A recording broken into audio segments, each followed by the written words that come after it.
where we're on a project or we're getting ready for a project. We all get on this meeting. There's a bunch of people. Maybe there's vendors and clients. Maybe it's people from different groups within the same organization. You sit in the meeting, somebody's taking notes, somebody maybe sends those notes out at the end of the meeting, but it's subject to whoever took the notes and what their interpretation was of what happened in the meeting. So sometimes then things start to fall through the cracks, or maybe then, the notes didn't have somebody's takeaway on it, but somebody thought that, maybe Tony thought that he was supposed to be going off and doing something, so he went and did it anyways. Then there can be a lot of confusion. So this, I'm going to walk us through a scenario. I think that general scenario that I just explained is very common. I think we all can relate to that. I'm going to walk us through a more specific scenario and show you how, by leveraging Teams and the applications that are natively available to you within Teams, how you can connect all of this and get clarity really, really quickly. So in the space of this meeting, you'll see how quickly this can happen. So here's the scenario with Canyon Ridge Coffee. They're a coffee roaster. They want to, next Friday, they want to launch a campaign. So we obviously have a number of tasks that we need to take care of and get knocked out before that campaign can launch. In the kickoff meeting, there were some notes taken, but now the client is asking us for an update. Where are we? Are we on track to launch on Friday? So let me show you the email here. So this is that scenario where the client is coming back to the OnPoint team saying, hey, this is what we did. Where are we on things? Then internally, that email gets forwarded on. And then, so now some people are excluded from the conversation. Maybe some other people are added to the conversation. So now we have multiple email threads. We have somebody with notes somewhere else. So things are already starting to get messy. And we're really trying to figure out, get some clarity. Like, what are we doing and where are we at on this project? So the first thing I would recommend in this scenario is to create a team or a Teams channel. Depending on the way you work or kind of the structure of your work, you might have a team versus a channel. It also depends on your environment. Sometimes there are some limitations within regulated environments that keep you from maybe doing some of the things that you really want to do. But I always describe the difference of a team and a channel in the thought of a filing cabinet, taking us back a few years, Tony. But the filing cabinet idea of a team being an actual filing cabinet and the channels being like the drawers in the filing cabinet. I was in the military for a long time, and back in the day when I was in the military, not everything was digital, and we had these actual like records rooms that you walked into, and it was like filing cabinet after filing cabinet. This can happen in your team's environment. So when you really think about how you want to structure it, make sure that you're picking teams versus channels in an organized way that makes sense for the work that you do. The way I organize it might not be the same way that you organize it. So here I have gone ahead and I've created a channel for this specific project. So if I create a channel for this project, now on the channel, we can have conversation. So imagine that this was conversation back and forth between multiple people. So where we're trying to get some status updates from the information that we talked about in the meeting, we can have that conversation right here. So everybody has visibility to it. There's no questions asked on kind of where we are. Also, by using this Teams channel, anytime documents are created or there is maybe a decision made in email, you can very easily save the files and share them in the channel so that they're available to everybody on that team or on the project. And then we can also add a notes tab. So here by default, there is a OneNote notebook associated with the Teams channel. So instead of me being in that kickoff meeting, taking notes on my own, maybe writing them on a notepad, or if I'm maybe in my own OneNote or note-taking application, that is stuck with just me. That doesn't give me the ability to share it very easily to everybody else.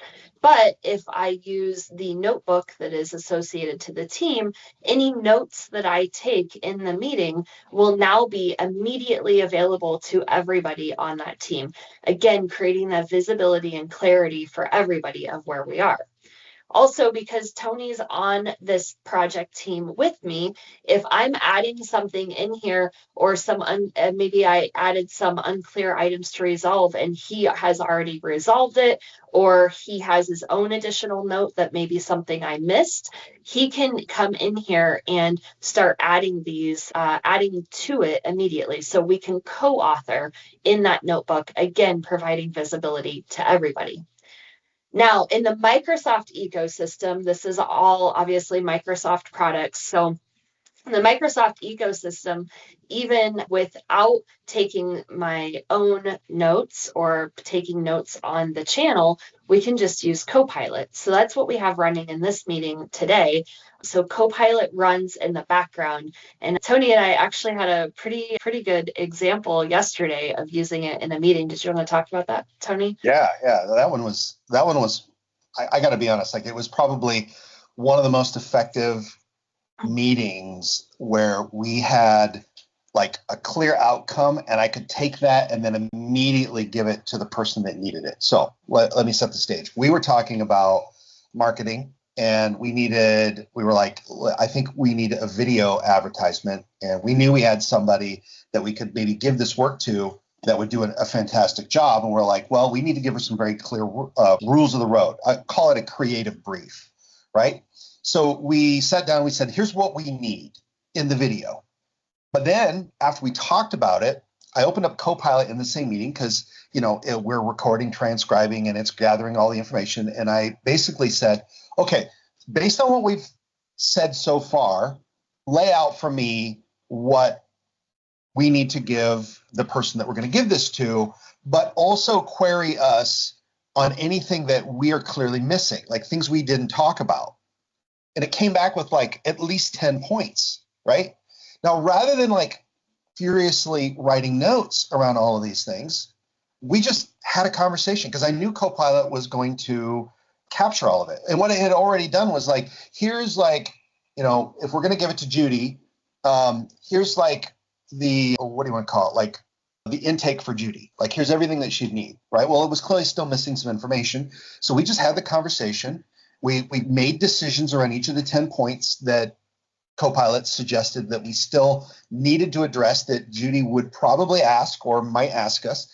And then at the end of it, I said, okay, redo that intake form that you gave us, but drop in all of the things that we just talked about and all the decisions that we made. And it did it beautifully. Like even the points where we're like, yeah, we don't need to make a decision here. We can outsource that to her and ask her to, manage the creative portion of it and then come back to us with whatever her recommendations are. And it did it, right? Like all I had to do was at the end of the meeting, review what it said. I was like, yep, that's good. Copy, paste into an email, send it off. Honestly, for me, it was probably one of the most useful situations where, Copilot was in the meeting, generated content that I could immediately use. Yeah, Tony and I have a whole thing about like, we don't want to be in meetings we don't need to be in, right? So if we're going to be in a meeting, then it needs to be fruitful. We need to use the time wisely and to the biggest benefit, right? Be effective with our time. So we do have a touch point regularly, and that was a 1 hour meeting that we were able to get through brainstorming and figuring out even what we needed with the help of Copilot kind of guiding us based on the things we were talking, able to rewrite what we needed in a way that Judy could consume it. and we decisioned things and moved on to the next subject all within an hour. So we had everything created right there in that time, and we were able to execute on it right away. For me, what I love about that is instead of one of us being distracted and writing things down in chicken scratch or those messy notes that you might take in your notebook, and then you have to kind of decipher your own shorthand, that I run into troubles with that sometimes. It was nice that we could just have the conversation and both be present in the conversation and be able to make those decisions effectively. I can confidently say that if I was the one kind of like taking, the action to kind of, put this together, assemble it, and then email the person that we want to send this to, and I didn't have Copilot in the call, one, I don't think the call would have been as fruitful because of that exact thing. I'm not a good multitasker. And then on top of it, it probably would have taken me at least another hour to assemble the whole thing and then review it and then send it off. So I saved myself that entire amount of time. We just literally cut through it. And the conversation was much more fruitful. I would have maybe had to go back to Mel and say, hey, my notes here said this. Is this what we talked about? Like, we cut through all of that. It was Tony, great. you never do that. What are you talking about? Yeah. All right. So we have these notes from the kickoff meeting. As we mentioned, Copilot could do this for us. Now, if we were using Copilot to do it for us, or now that I have these notes, I'm going to go ahead and go to Copilot, and I'm going to ask Copilot to help us review these notes and kind of create something that's a little bit more usable for everybody, not just us. So because I have this stored in my OneNote notebook, what I'm going to do is just go back to my notebook, right click, I'm going to copy the link to that page and reference that in my prompt so that Copilot uses that as the source. So when we've talked about the ingredients of good prompts in the past, I'm giving it a source to look at. Now, if I'm using ChatGPT or Claude, then it's perhaps is not connected to all of my data. In the M365 system, I'm very easily able to connect to these things because it's all in the same ecosystem. If I'm using one of those other AI tools that maybe is not connected to my data, I can also just copy and paste the notes right here in the prompt, assuming that it doesn't go over the character count, right? But you can copy and paste those notes in there. I would recommend in this prompt, I think it says turn these notes into a clear execution plan.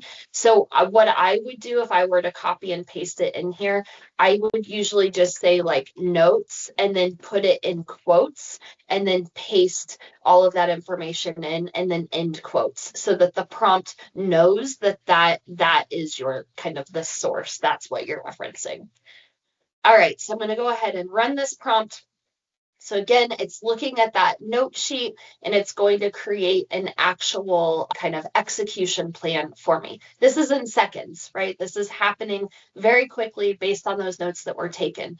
Now, if I did not take those notes and I was using Copilot in the meeting, I could open up Copilot and I could prompt something very similar, change the words just a little bit and say, based on the things that we've talked about here, help me create an execution plan. And I can pull that out and use that or share it in my team. Okay, so now we have our execution plan. We're getting a little bit more clarity here. Now, the good thing about this is that we're not asking Copilot to be creative and come up with anything for us. It's literally taking the data that we gave it, the information that it already has, and it's just structuring it in a consumable way that we can be effective with it. So as I go through this, I can see that there's some messaging, there's some action items that need to be done here. There's some updates, the outreach email template. So as you can see, it gave me a very detailed plan here. It tells me the blockers, open questions. and then quick recommendations. So it gave us this whole plan. Now, when I was preparing for this demo, one of the things that it did is it also popped out for Planner, a completely formatted Excel document for me that I can take and set up tasks in the Planner app right from this Excel document.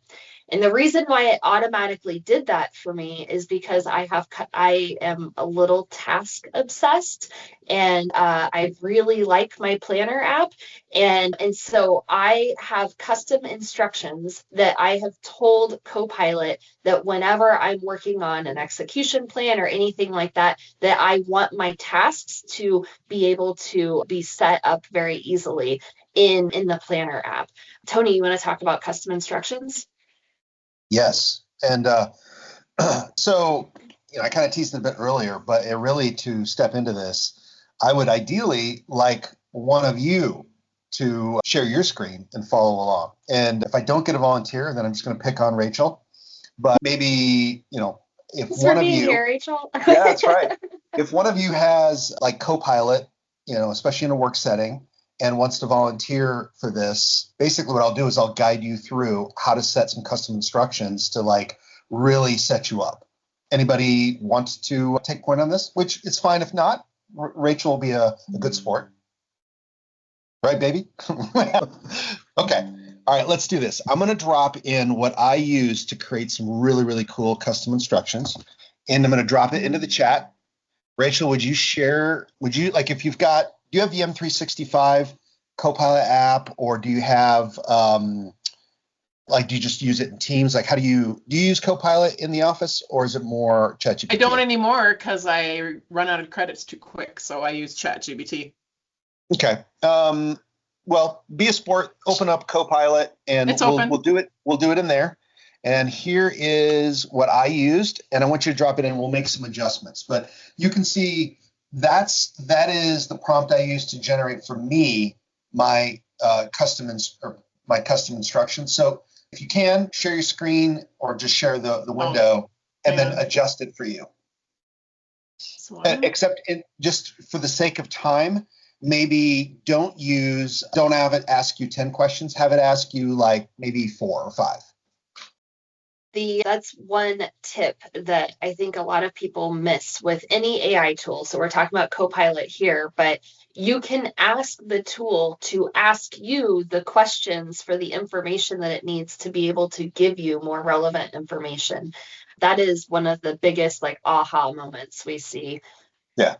Now notice here what we did is, so, she has said, okay, I'm the owner of Home to Sweet Home. We're also prefacing the whole thing by saying, use what you know about me, right? This is at least going to cover all of, the history and memory that it has, from your prior experiences in Copilot. This sort of capability does exist in ChatGPT and Giselle. If you're using Claude, you could just prompt it to ask how to put those in there. It probably has a similar place to a lot of these other products. So we prefaced it with, I want you to generate these custom instructions. This is important because it's framing it up to basically copy and paste it into a particular place and in a particular format that it knows how to read from.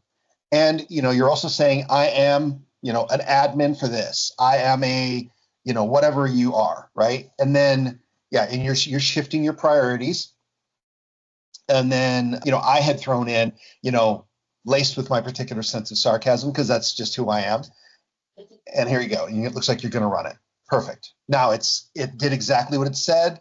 It's asking one at a time 5 questions. Of course. Interesting to me how even with using the same prompt, it will ask you different questions based on the context of what it knows about you already.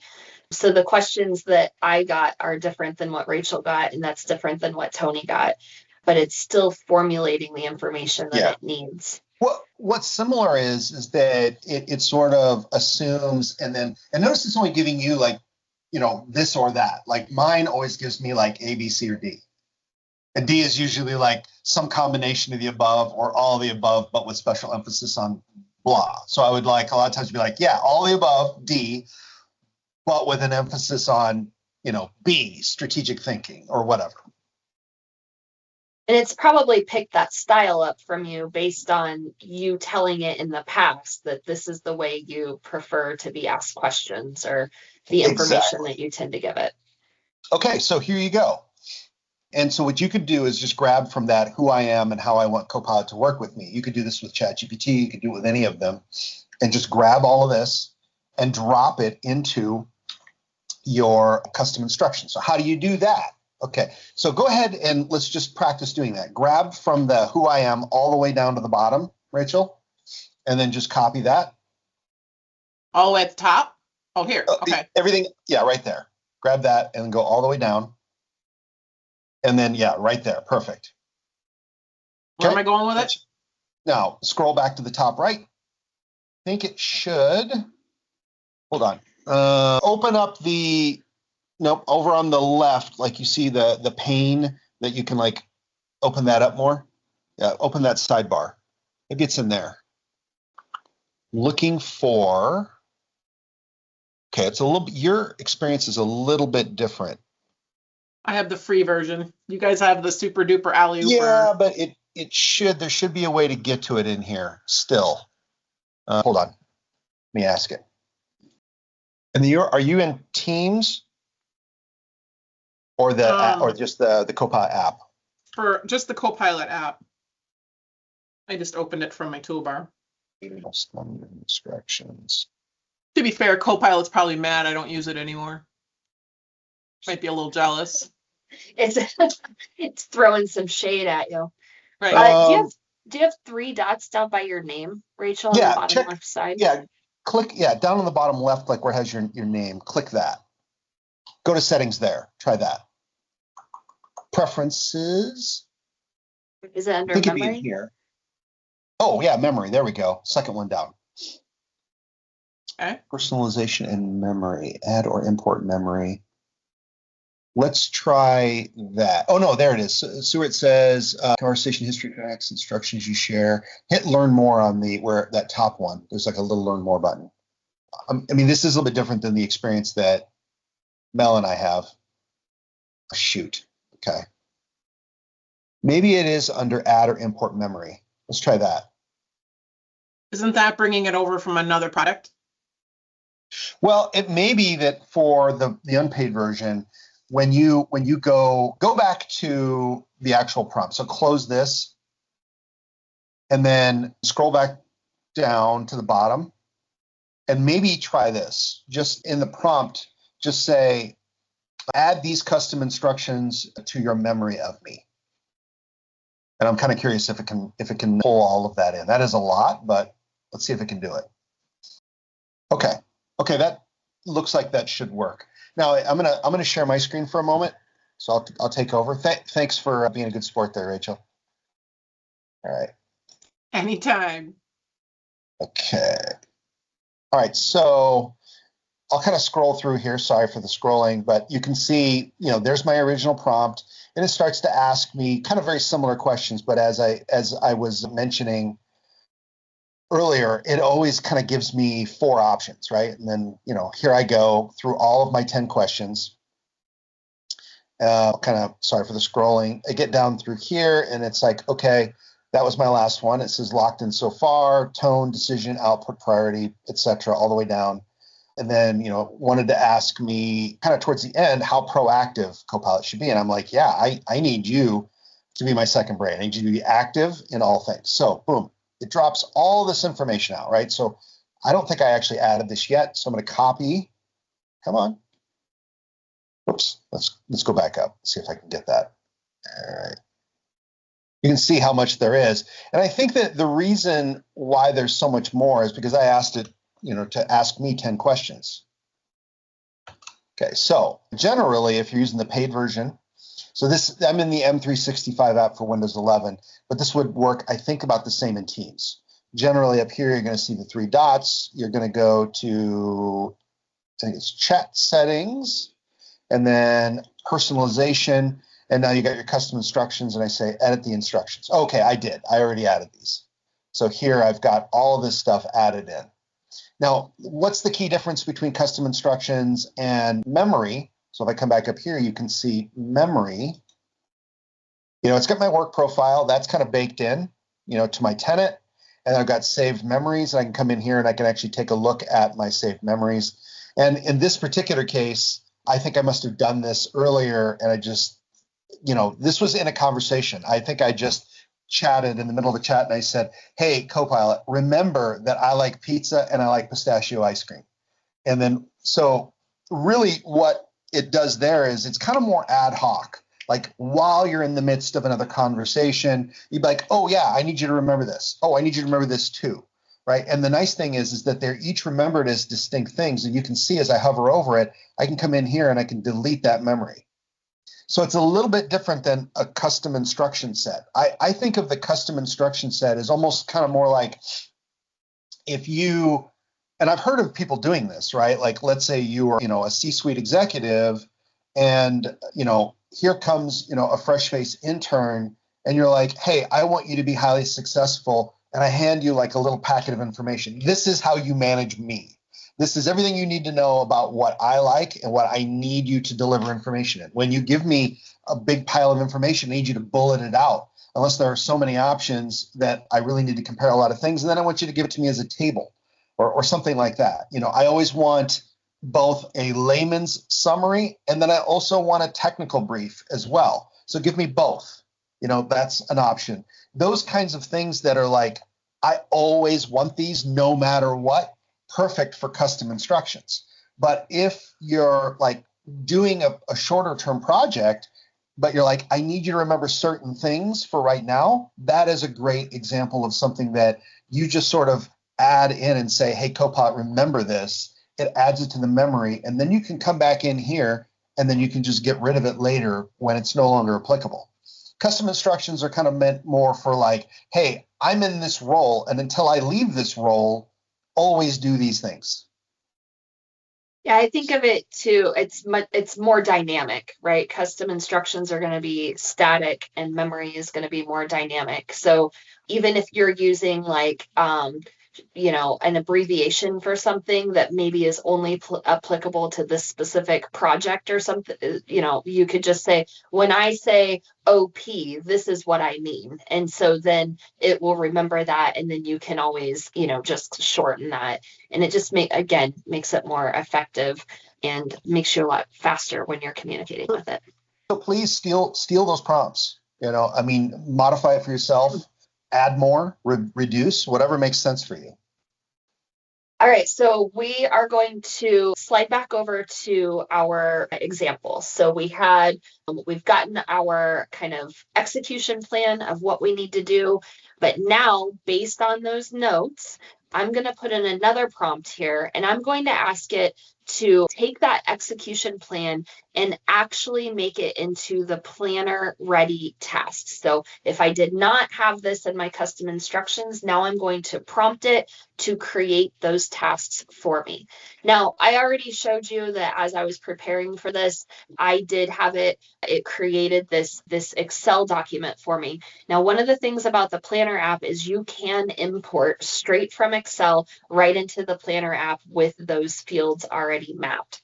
So now if I go over to my team, so here's my channel, the Canyon Ridge Wholesale Launch. Remember, we have the conversation. So any conversation that's going back and forth about this project, we have all of the shared documents. We have notes from any of the meetings that are happening. So all of this information is landing in one channel. Now I can also add a tab and I'm going to click plus and then apps, and I'm going to add a planner tab. Now, because I did, for the sake of time, already create the plan itself, if anyone wants to see how to do that, definitely just let me know. I'm happy to walk you through that. But I'm going to add an existing plan here because I already set this up. So when I set the plan up, I already said that it should belong to this channel. So now I'm basically just plugging those wires in together so that it's visible. So now this is the plan that I already created, and I'm going to add it to the channel. So now I have the planner here. Here are all of those tasks that I imported directly from this Excel document that Copilot created for me from only using these notes. So now, in a matter of a couple prompts, I went from having some unclear notes, unclear direction, to having an actual task board where I can start assigning people to it right away. When I assign Tony to this, he gets an email that notifies him that he's been assigned to a task. It also shows me when they're due.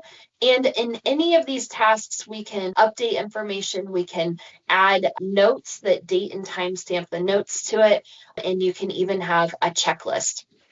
So now you have all of that visibility in one place. You have a little bit more clarity on kind of where things are, what are the updates, assuming that people actually update the tasks that they have assigned to them. That's always kind of a gap in the process. I feel like that stings a bit. But even if, like from a visibility perspective, even if the task is not getting updated, when I go back into my Copilot application, I just asked WorkIQ Cowork. I came in here and I just asked it, hey, are we on track for next week's launch? Now, based on if we had real meetings and transcriptions from the meetings and the status updates, it would be able to leverage not only the transcriptions from the meetings that we've had, those discussions that we've had, all of our chat messages, anything that's in that Teams channel, it references all of that. And it even looks at those tasks to say, hey, these tasks are still marked as not complete. Or maybe it would say, hey, this task is marked not complete, but in the meeting yesterday, Tony said that he had completed it. So follow up to confirm that it's complete. But it's able to connect all of that information together for you. And again, this is in a matter of minutes. And the real win is when you're using the tools the most effectively, it all connects together. And that's where you're going to find your time really being saved. So now I have this whole printout of exactly where we are. The ownership is still unclear. It even gives me recommendations based on all of that information. So I'm able to then come back and I can ask it for, help me write the status update to leadership. And then it will also write that for us. So there's the status update. I'm going to drop these prompts in the chat for you here.